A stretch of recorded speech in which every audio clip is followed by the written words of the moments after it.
बाद नमिता तो बहुत खुश थी, लेकिन पति नमन के चेहरे पर उसे कोई खुशी नजर नहीं आ रही थी। क्या बात है नमन, मैं आपको पसंद नहीं हूँ क्या? आपने मुझसे अच्छे से बात करते ना ही आपके चेहरे पर नई शादी वाली कोई खुशी नजर आती है। मुझसे कोई गलती हुई है क्या? ऐसी कोई बात नहीं है नमिता, बस मुझे शादी में कोई खास इंटरेस्ट नहीं है। शादी में इंटरेस्ट नहीं है तो फिर आपने मुझसे शादी क्यों की? क्या मैं आपको पसंद नहीं हूँ? मैंने शादी सिर्फ अपनी माँ के दबाव में की है। माँ चाहती थी कि जल्द से जल्द मेरी शादी हो जाए, इसलिए जिस लड़की को माँ ने मेरे लिए पसंद किया, बस मैंने उससे शादी कर ली। मुझे माफ कर दो, लेकिन इस रिश्ते से ज्यादा उम्मीदें मत लगाना। ऐसा नहीं है कि मुझे तुम पसंद नहीं हो, मुझे बस शादी में विश्वास नहीं है। लेकिन ऐसा क्या हो गया नमन कि आपका विश्वास शादी से ही उठ गया? जरूर इसके पीछे कोई वजह रही होगी। अब आप शादी करके मुझे अपने जीवन का हिस्सा बना ही चुके हैं, तो कम से कम मुझे ये जानने का तो अधिकार है ना कि आखिर मेरा पति मुझे स्वीकार करने से मना क्यों कर रहा है। नमिता, प्यार और शादी जैसा दुनिया में कोई रिश्ता ही नहीं होता। ये सब बस एक धोखा है और कुछ भी नहीं। बचपन से मैंने अपने माँ बाप को अपने जीवन का आदर्श माना, हमेशा खुद से ज्यादा उन्हें प्यार किया। मुझे तो हमेशा यही लगता रहा कि वो दोनों दुनिया के सबसे प्यारे जोड़े हैं, जो एक दूसरे को बहुत प्यार और इज्जत देते हैं। लेकिन जैसे जैसे मैं बड़ा हुआ, मेरा ये भ्रम टूट गया। बचपन से जिस कपल को मैं अपना आदर्श मानता रहा, वो तो बस मेरी खातिर एक छत के नीचे रहने का ढोंग कर रहे थे। मेरे मम्मी पापा के बीच वर्षों से बोलचाल बंद है। वो बस मेरे लिए इस घर में एक साथ है। क्या मम्मी जी पापा जी एक दूसरे से बात तक नहीं करते? उन दोनों का तलाक हो रहा है नमिता, इसीलिए माँ का मेरे ऊपर दबाव था कि मैं जल्द से जल्द शादी कर लूं, ताकि वो भी इस रिश्ते से आजाद होकर अपनी नई जिंदगी शुरू कर सके। लेकिन इस उम्र में तलाक, मैं कुछ भी नहीं समझ पा रही हूँ नमन। नमिता, अपनी आंखें खोलो और अपने चारों तरफ देखो। हमारी सोसाइटी में जितने शादीशुदा जोड़े हैं ना, उनमें से आधे से ज्यादा सिर्फ इसलिए एक दूसरे के साथ है क्योंकि वो अपने बच्चों का भविष्य खराब नहीं करना चाहते। हमारे सोसाइटी में पति पत्नी का अलग होना बच्चों के लिए एक शर्मनाक बात होती है, और सिर्फ इसीलिए न जाने कितने ही पति पत्नी ना चाहते हुए भी एक दूसरे का साथ वर्षों तक बस निभाते चले जाते हैं। मेरे माँ बाप भी उन जोड़ों में से ही एक है। वो आज तक सिर्फ इसलिए एक दूसरे के साथ है ताकि उनके बेटे को समाज में शर्मिंदगी ना उठानी पड़े। माँ को लगता था कि अगर मेरी शादी से पहले उनका तलाक हो गया तो मेरी शादी में अड़चने आएगी, कोई भी अच्छे घर की लड़की मुझसे शादी नहीं करना चाहेगी। बस इसीलिए उन्होंने शादी के लिए मुझ पर दबाव बनाना शुरू कर दिया। मैंने माँ को बहुत समझाया कि मैं शादी नहीं करना चाहता, लेकिन उन्होंने मेरी एक नहीं सुनी। उन्हें यही लगता था कि अगर मेरी शादी नहीं होगी तो उन्हें ना चाहते हुए भी पापा के साथ और सालों तक रहना होगा। उन्हें इस अनचाहे रिश्ते से बचाने के लिए मैं तुम्हारे साथ इस अनचाहे रिश्ते में बन गया। रामन, आपने अपने बेटे होने का फर्ज तो निभा दिया, लेकिन मुझे ये बताओ कि मुझे किस अपराध की सजा मिल रही है? मेरी जिंदगी खराब करने से पहले आपने एक बार भी नहीं सोचा? जब आपको शादी में भरोसा ही नहीं है तो मैं इस घर में किस हैसियत से रहूं? मैं पहले बहुत परेशान हूं नमिता, प्लीज मैं तुम्हारे किसी भी सवाल का जवाब देने की हालत में नहीं हूं। तुम मेरी हालत समझ रही हो? मेरे माँ बाप अलग हो रहे हैं, उन्होंने बरसों से एक दूसरे से बात नहीं की, मेरा घर टूट रहा है, और ऐसे माहौल में तुम मुझसे उम्मीद करती हो कि मैं अपना घर बसाने के बारे में सोचूं? देखो, मम्मी पापा ने अलग होने का फैसला कर ही लिया है। उनके तलाक के बाद चाहो तो तुम भी मुझे छोड़कर जा सकती हो। शायद मेरी किस्मत में जीवन भर यूं अकेलापन ही लिखा है। मैंने अपनी नियति को स्वीकार कर लिया है, मुझे अब किसी से कोई शिकायत नहीं है। नमन, इस रिश्ते का भविष्य तुम अकेली तय नहीं कर सकती। मैंने तुमसे शादी की है, इस नाते अब ये मेरा घर भी है, और मैं आज अपने आप से वादा करती हूँ कि इस घर को मैं किसी भी हालत में बिखरने नहीं दूंगी। मम्मी जी, मुझे खाना बनाना नहीं आता, आप मुझे अपनी तरह खाना बनाना सिखाएंगी? नमन आपके हाथ के बने खाने की बहुत तारीफ करते हैं।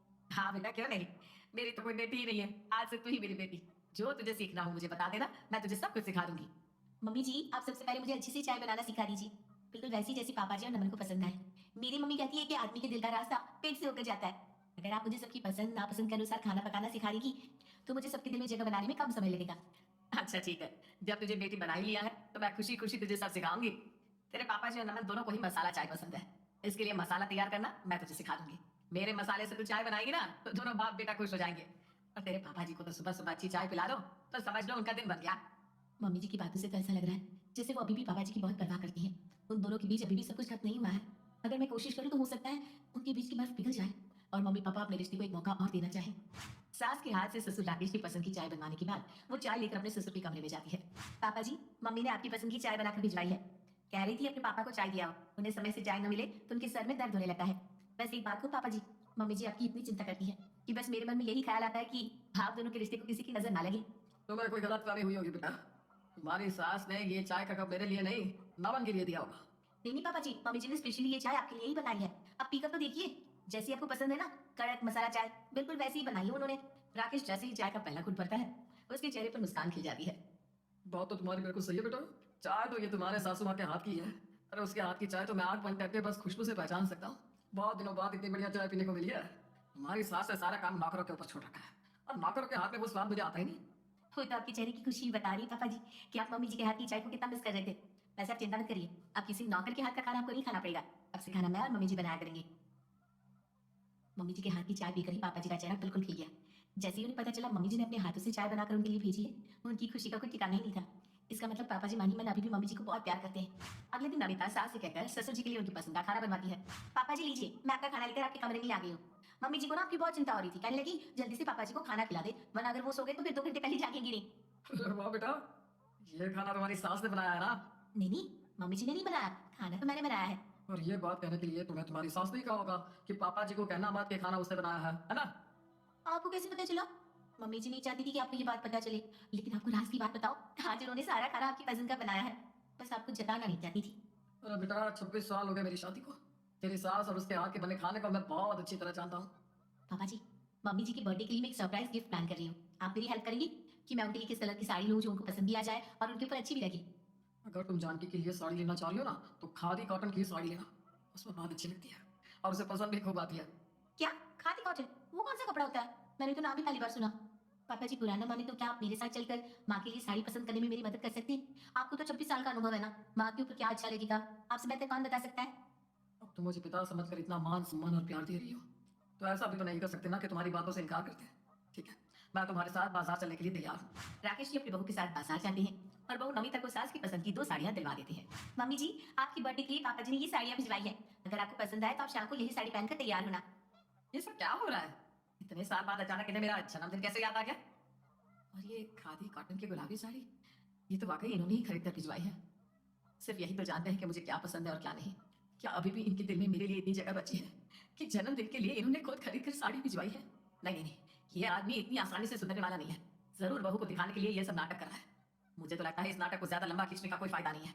अब समय आ गया है कि बहू को सब कुछ सच सच बता दिया जाए। दरवाजे के बाहर कान लगाकर सास की बात सुनती नमिता सोचती है, मुझे इतना तो समझ में आ गया है, मम्मी जी और पापा जी के बीच अभी सब कुछ खत्म नहीं हुआ, प्यार की चिंगारी अभी तक बाकी है। जिसे मैंने जरा सी हवा दी तो उसने लाव पकड़ने की पूरी कोशिश की। मतलब जरूर इनके तलाक के पीछे कोई बहुत बड़ी गलतफहमी है जिसके नीचे इनका प्यार दब कर रह गया है। अगर गलतफहमी की धूल साफ करके देखेंगे तो शायद प्यार ही प्यार नजर आएगा। अगले ही दिन सास जानकी बहू नमिता को अपने और राकेश के रिश्ते की सच्चाई बताने के लिए अपने पास बुलाती है। देखो बेटा, अब तुम कोई मेहमान नहीं हो, हमारे घर के बहू हो और सच में बहुत प्यारी बच्ची हो। तुम्हारे परिवार में सबके लिए प्रेम और आदर देखकर मुझे तुम पर बहुत गर्व महसूस होता है। अगर मेरी कोई बेटी होती तो वो बिल्कुल तुम्हारी तरह ही होती। बेटा, एक जरूरी बात तुम्हें बताना चाहती हूँ। देखो, जानती हूँ तुम्हें झटका लगेगा, लेकिन सच का सामना तुम जितनी जल्दी कर लो तुम्हारे लिए उतना ही अच्छा है। मैं और तुम्हारे पापा जी तलाक ले रहे हैं। कोर्ट ने 6 महीने एक दूसरे के साथ रहने को कहा है। 6 महीने पूरे होते ही हम आपसी सहमति से तलाक ले लेंगे। लेकिन मम्मी जी, शायद पापा जी ये तलाक नहीं चाहते। वो तो मुझसे हमेशा आपके बारे में ही बातें करते रहते हैं, आपकी पसंद नापसंद के बारे में उन्होंने मुझे सब कुछ बताया है। पापा जी तो कहते हैं आप बहुत ही समझदार और घर को जोड़ने वाली पारिवारिक औरत हो। उनकी बातें सुनकर मुझे हमेशा यही लगता रहा कि वो आपका बहुत प्यार और सम्मान करते हैं। बड़ी बड़ी बातें बनाना बहुत आसान है, लेकिन जब वास्तव में प्यार और सम्मान देने की बारी आती है ना, तो सारे वादे हवा हो जाते हैं। तुझे पता है क्या किया तेरे पापा जी ने? मैं अपने मायके में सबसे बड़ी हूँ। मेरे जन्म के 15 साल बाद जन्म हुआ था मेरी छोटी बहन गीतांजलि का। बहन नहीं, हमेशा अपनी बेटी की तरह उसे प्यार किया मैंने। तुम्हारे पापा भी हमेशा से ये बात जानते थे कि मैं छोटी से कितना प्यार करती हूँ। उसकी आंखों में आंसू तक देखना मुझे गवारा नहीं। मेरी शादी के 18 साल बाद छोटी की शादी तय हुई थी। घर में सब बहुत खुश थे। मेरी छोटी के लिए पापा बिल्कुल राजकुमार जैसा लड़का ढूंढ कर लाए थे। सब कुछ बहुत अच्छा चल रहा था। राकेश अपने डिपार्टमेंट के काम से आउट ऑफ स्टेशन गए हुए थे। तिलक वाले दिन जब ये वहां पहुंचे तो पता नहीं इन्हें क्या हो गया, ये छोटी के होने वाले पति से बहस करने लगे। बातों से शुरू हुई इनकी लड़ाई कुछ ही देर में हाथापाई में बदल गई और लड़के वाले गुस्से में रिश्ता तोड़कर चले गए। पापा ने लड़के वालों से लाख माफी मांगी। मैंने राकेश को बहुत समझाया कि उन्हें माफी मांगकर बात खत्म कर देना चाहिए, लेकिन वो टस से मस नहीं हुए। बारात वाले दिन छोटी इंतजार करती रह गई, लेकिन वो लोग बारात लेकर नहीं आए। छोटी ये सदमा झेल ना सकी और गहरे डिप्रेशन में चली गई। उसे सामान्य होने में लगभग 1 साल का समय लग गया। इस घटना ने हमारे रिश्ते की नींव हिला दी। मैंने सारी उम्र इनके और इनके परिवार के लिए समझौते किए, लेकिन मेरी इकलौती बहन की शादी में इन्होंने क्या किया? क्या इन्हें माफी मांगकर बात को खत्म नहीं कर देना चाहिए था? क्या मेरी बहन का जीवन इतना सस्ता है कि अपने अहम के आगे उन्होंने मेरी बहन को बलि चढ़ा दिया? मेरे सवालों का इनके पास कोई जवाब नहीं है। इस घटना के बाद मेरी बहन ने शादी नहीं की। 32 साल की उम्र में वो आज भी कुमारी बैठी है। अब तुम ही बताओ, क्या मुझे राकेश को माफ कर देना चाहिए? क्या मैं गलत हूँ? राकेश के कारण मेरी इकलौती बहन की जिंदगी दांव पर लग गई और पापा का अपमान हुआ, सो अलग। बोल चुकी तुम, सुना रही अपनी अधूरी कहानी। जिस बहन का हवाला देकर तुम बरसों से मुझसे बात नहीं कर रही हो, अगर सच्चाई तुम्हें पता लग गई ना तो तुम्हारे पैरों के नीचे से जमीन सरक जाएगी। आज मैं सारी कस्मों को तोड़कर तुम्हें वो सच बताता हूँ जो तुमने कभी सुनना या समझना ही नहीं चाहा। तुम्हारे पापा गीतांजलि के लिए कोई राजकुमार ढूंढकर नहीं लाते। छोटी उस लड़के से प्यार करती थी, लेकिन वो एक छटा हुआ बदमाश था। उसने छोटी के प्यार का गलत फायदा उठाया और उसका एमएमएस बनाकर छोटी को धमकाने लगा। छोटी ने रोते हुए मुझे सारी बात बताई। मैं पुलिस में था, इसलिए मैंने उस लड़की को थाने बुलाकर डराया धमकाया, तो उसने आगे से छोटी से ना मिलने का वादा कर दिया। लेकिन उसके पास जो वीडियो था, अब वो उसे वायरल करने की धमकी देने लगा। हमारे पास कोई चारा नहीं बचा था, इसलिए मेरे मना करने पर भी पापा जी लो क्लास के डर से छोटी का रिश्ता उसके घर लेकर पहुंच गए। उसने भी शादी के लिए हामी भर दी। तिलक के दिन जब मैंने उसे देखा तो मेरा खून खौल उठा। उसने एक बार फिर से बातों का बतंगड़ बनाकर मुझसे बदतमीजी किया और वीडियो वायरल करने की धमकी देने लगा तो मेरा हाथ उठ गया। वो लोग रिश्ता तोड़ने की धमकी देने लगे। गीतांजलि डर गई कि कहीं वो वीडियो वायरल ना कर दे, इसलिए टेंशन में वो बिल्कुल बेसुध हो गई थी। उसे गम शादी टूटने का नहीं था, बल्कि उस वीडियो के वायरल होने का था। छोटी की चिंता दूर करने के लिए मैंने उस लड़के को उठाकर लॉकअप में डाल दिया। घबराहट में उसे बता दिया कि वो वीडियो उसके लैपटॉप में है। मैंने वो वीडियो लेकर डिलीट कर दिया। गीतांजलि तो बच गई, लेकिन इस आग के छींटे मेरे घर पर गिर पड़े और मेरी गृहस्थी जलकर खाक हो गई। छोटी छोटी करके जिस बहन के लिए तुम सालों से आंसू बहा रही हो, मैंने भी उसे अपनी बेटी समझ कर ही प्यार किया। जितना अपन पड़ा उसके लिए किया। वो रिश्ता टूटा, उसमें छोटी की ही भलाई थी। जीवन भर रोने से अच्छा है कि छोटी 1 साल रोकर संभल तो गई। छोटी ने ही मुझे कसम दी थी कि मैं तुम्हें कुछ ना बताऊं। अपने भतीजे और बड़ी बहन की नजरों में गिरना नहीं चाहती थी वो, इसलिए आज तक मैंने अपनी जुबान पर ताला लगा कर रखा। तुम्हें तलाक चाहिए ना, मिल जाएगा तलाक। मुझे माफ कर दो, मेरी आंखों के सामने इतना सब कुछ होता रहा और मैं कुछ समझ ही ना पाई। शायद दोष मेरे प्यार में रहा कि ना मैं छोटी की अपनी बन पाई और ना अपने पति की। शायद मैं इतनी कठोर थी कि छोटी मुझसे कभी सच कह ही नहीं सकी। क्या आप अभी भी मुझे माफ कर सकते हैं? क्या इस घर में मेरे लिए जगह बची है? ये घर तो तुम्हारा ही है जानकी। मैंने तो 26 साल पहले ही सब कुछ तुम्हें सौंप दिया था। जानकी और राकेश के बीच की गलतफहमी दूर हो गई थी। आज बरसों बाद दोनों ने साथ मिलकर जानकी के जन्मदिन का केक काटा था। दो रिश्तों का नया जन्म मुबारक हो नमिता। तुमने इस परिवार को बिखरने से बचा लिया। माँ बाप फिर से मुस्कुराने लगे। मैं तुम्हारा बहुत बहुत आभारी हूँ। नमन ने आज सच्चे दिल से नमिता को अपनी पत्नी स्वीकार कर लिया था। आज जानकी निवास में खुशियां ही खुशियां दिखाई पड़ रही